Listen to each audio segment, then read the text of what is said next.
Questão número 2, ela é mais aberta. Ela diz o seguinte: a alternativa em que o operador argumentativo sublinhado não é conectivo com semântica de oposição total ou relativa é. Deixa eu ler de novo para você entender, amiguinho.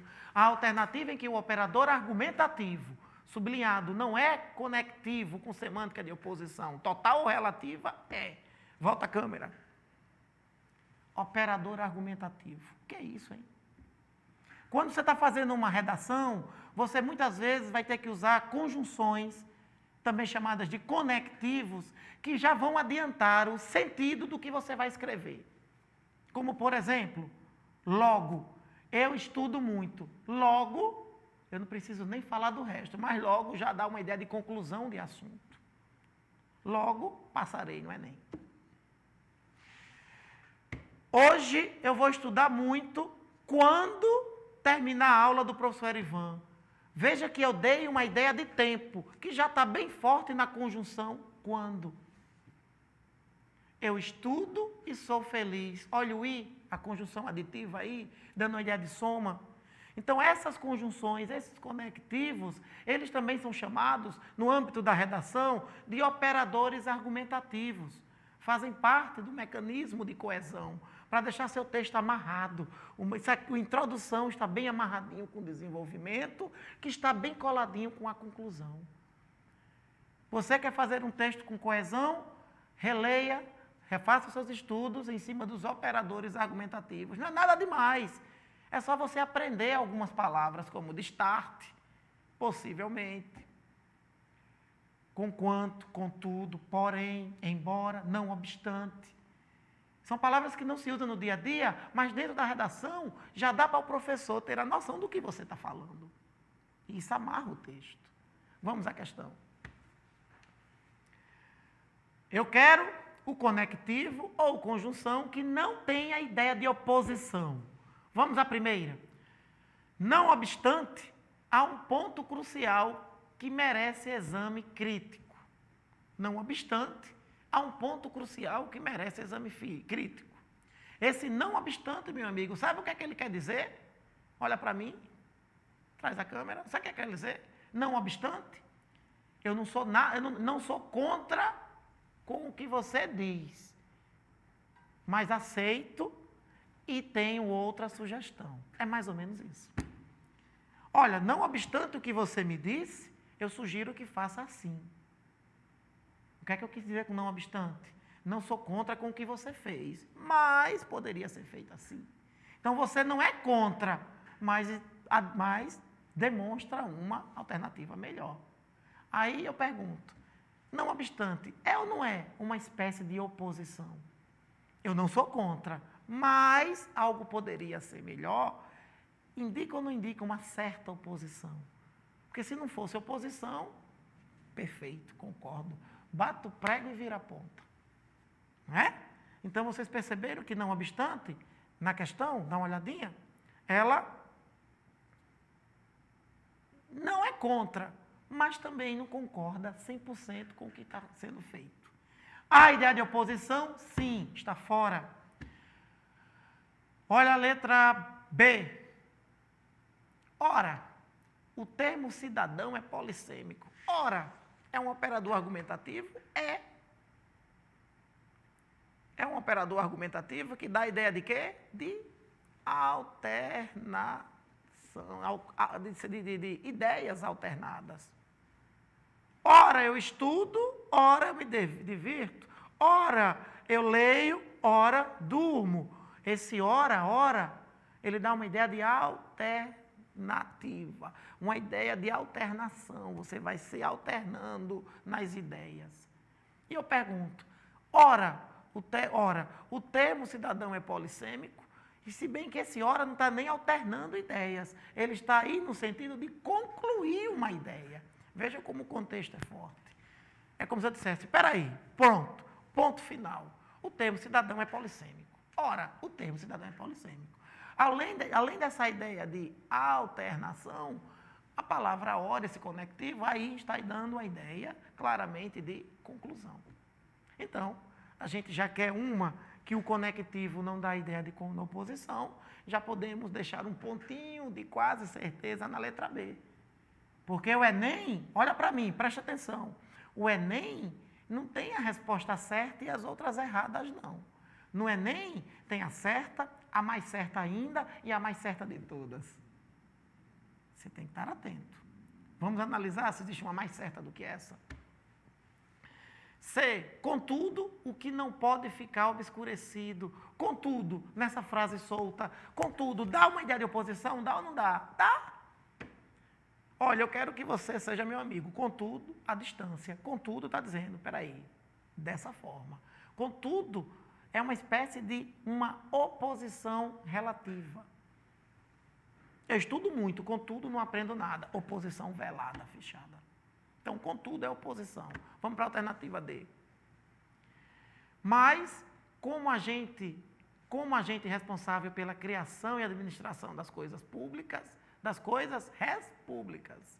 Meu amiguinho, mais pode ter ideia de negação em 99% dos casos. Como aí também, com base no texto.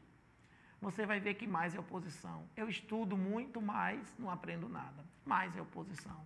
Só se ligue que, às vezes, o contexto transforma a negação em afirmação. Eu estudo, mas aprendo. E aí, cadê a oposição do mais? Então, veja que o contexto, muitas vezes, interfere na semântica, no sentido do conectivo. Mas aí, claramente, é oposição. Na letra E, ao contrário, ele deve afirmar, por seus atos, imagens e palavras, o compromisso incessante com a instituição e a preservação de uma esfera pública. Ao contrário, já diz tudo, né, meu amiguinho, esse conectivo? Ao contrário, está bem claro aí que há uma negativa. Então, meu amiguinho, de todas essas alternativas, a única que nós não encontramos nenhuma ideia de oposição foi na letra B. Né? Voltemos aí na letra B. Ora, o termo cidadão é polissêmico. Ora, que pode ser uma situação alternativa, que aí está indicando uma conclusividade, uma conclusão. Ok? Então, vamos agora para a questão número 3 da nossa aula, que envolve, mais uma vez, gráficos. Olha a questão número 3 como é boa. Olha a questão número 3 como é boa. Tem 4 quadrinhos, né? E esses quadrinhos também estão bem afinados com o que nós vivemos hoje no nosso país. Vamos ver. No primeiro, você encontra aí um rapaz com um saco na cabeça, escondendo a sua identidade. Isso simboliza esconder a identidade. Metaforicamente, através desse gráfico, está se escondendo a sua identidade. E fala com outra pessoa, não é, mais tranquila, de camisa verde.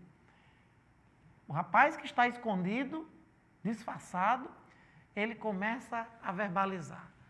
Governo corrupto, deputados safados. E continua no terceiro gráfico. Esse país é uma vergonha. Aí logo em seguida, no último quadrinho, ele diz, pronto, já fiz meu papel de cidadão por hoje. Traz a câmera. É mais ou menos assim, né, que a gente vê no dia a dia. Muita gente reclamando, muita gente falando mal, mas pouca gente agindo. Esse deputado, esses políticos corruptos que estão lá, que você tem pavor, e eu também, temos pavores desses cabas safados, os corruptos. Eles não foram colocados, gente, por vontade própria, não. Foi meu voto, foi o seu voto. Isso é bom, né? Essa crise atual que nós estamos vivendo é bom, para a gente aprender a ter mais cuidado com o que se vota. Mais leitura, mais conhecimento de mundo. Mas, hoje, é melhor falar mal, atacar, não estudar, não procurar saber o que está acontecendo efetivamente. Um famoso provérbio popular, emprenhar pelos ouvidos. Ah, todo mundo está falando que fulano não presta, então também vou dizer que fulano não presta. Ah, estão dizendo que aquilo é bom, então todo mundo aquilo vai ser bom. Gente, tenha personalidade. Você vai ter personalidade estudando, lendo geografia, lendo história, para se formar um cidadão com coerência. E não esse aí, ó, do quadrinho que diz, pronto, já esculhambei hoje, já fiz meu papel de cidadão. Você não fez papel de cidadão, coisíssima nenhuma. Cidadão é aquele que transforma uma sociedade, transforma para o melhor. Não é aquele que só coloca lenha na fogueira e deixa o circo pegar fogo. É a imagem que nós temos, é a sensação que nós temos desse quadrinho. Voltemos à questão. Textualmente, a palavra esse provoca um ou uma. É assim que o Enem colocam suas questões. Distanciamento afetivo da personagem com relação ao país em que vive, ideia de raiva para com seu país, relação de proximidade com o país, ausência de sentimentos no nível do texto, e na letra E, sentimento de desabafo na personagem. Volta a câmera. Foi um desabafo. Também. Eu, professor Erivan Fernandes, língua portuguesa, digo a você com toda certeza, foi um desabafo sim. Mas porque eu não posso considerar a sua resposta como a verdadeira, porque existe uma outra mais verdadeira ainda. Enem é assim. A palavra aí em destaque é esse, o pronome demonstrativo esse. E a pergunta é se há distanciamento. Você lembra de uma música de Legião Urbana que diz o seguinte, o título da música é Que País é Este? E a música começa, a poesia musical começa. Nas favelas, no Senado, sujeira por todo lado. Ninguém respeita a Constituição, mas todos acreditam no futuro da nação. Aí a guitarra solta. Que país é esse? Olha a mudança de este para esse. Que país é esse?